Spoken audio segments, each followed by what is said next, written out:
മാപ്രകളുടെ സെറ്റിട്ടുള്ള വാർത്താക്കച്ചവടമൊക്കെ ജനം കയ്യോടെ കണ്ടുപിടിച്ച് തുടങ്ങിയിട്ടുണ്ട്. വളരെ സന്തോഷമുള്ളൊരു കാര്യമാണ്. സർക്കാരിനെതിരെ നിരന്തരം വാർത്തകൾ ടി വിയിലൂടെ സ്വീകരണ മുറികളിലിരുന്ന് നമ്മൾ കാണുമ്പോൾ ഇതെല്ലാം സ്വാഭാവികമായി സംഭവിക്കുന്നതാണെന്ന് പലരും സംശയിച്ചിരുന്നു, അല്ലെങ്കിൽ പലരും തെറ്റിദ്ധരിച്ചിരുന്നു. പക്ഷേ അങ്ങനെയൊന്നുമല്ല. ഒരു ക്യാമറകൾക്ക് മുന്നിൽ ആൾക്കാരെ വിളിച്ചു വരുത്തി അവരുടേതായിട്ടുള്ള കാര്യങ്ങൾ പറഞ്ഞു പഠിപ്പിച്ച് അവരുടെ വാർത്താ കച്ചവടത്തിന് വേണ്ട ഉൽപ്പന്നങ്ങൾ സൃഷ്ടിച്ചെടുക്കുക.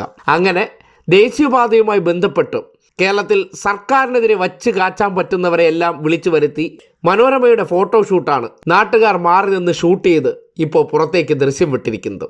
പറഞ്ഞു വെച്ച ആൾക്കാരെ വരുത്തുന്നു.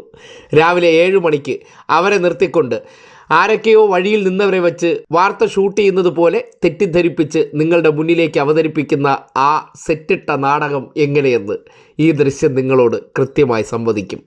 ബ്രോസെ, ഈ ചാനലേരൊക്കെ ഒരു കഥല്ലേ. നിങ്ങളൊന്ന് ആലോചിച്ച്, രാവിലെ 7 മണിക്ക് സെറ്റായി ക്യാമറമ്മ വന്ന് റെഡി ആയി നല്ല അടിപൊളി ലൊക്കേഷനിൽ നിന്ന് തലേന്ന് പറഞ്ഞ് റെഡിയാക്കിയ പ്രകാരം 2 ആൾ എത്തിയിട്ടുണ്ട്. ലൈവില്